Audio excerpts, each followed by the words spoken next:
Hinikayat naman ng Malacanang ang publiko na makiisa sa ikalawang Metro Shake Drill na ipasasakatuparan sa Hunyo 22, araw ng Miyerkules.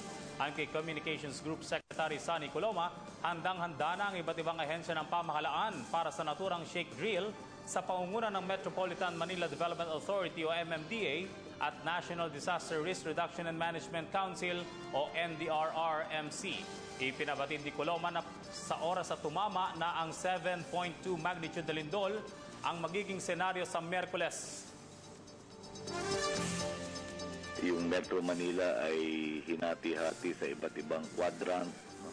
Merong mga local application itong shake drill. Ang mahalaga dyan ay mag-participate lahat ng mga mamamayan.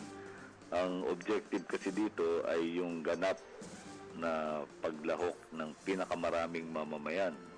Dahil dito lamang sa ating National Capital Region, 14 million ang tinatayang total daytime population, kasama na ng mga nagtratrabaho lamang, no, at tumuuwi din sa mga lalawigan. Kaya dinamay na rin pati yung mga kalapit na lugar na sa Metro Manila tulad ng mga lalawigan ng Bulacan, Laguna at Cavite.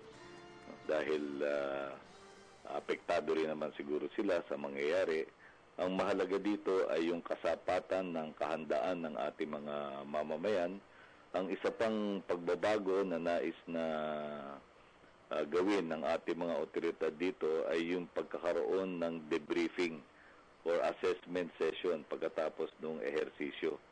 Kung naging tama ba yung kung ano ang kanilang naranasan, no, at kung sa palagay ba nila ay nadagdagan yung kanilang kaalaman na bunsod ng kanilang paglahok doon sa shake drill.